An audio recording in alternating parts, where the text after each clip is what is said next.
When children and adults don't understand the sound system, they generally only write the letters N and T when they hear the sounds ent.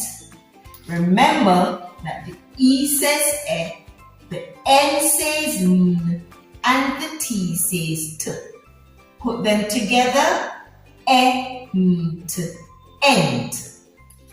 Let's begin. The B says B, ENT says ent. Put them together. Did you say bent?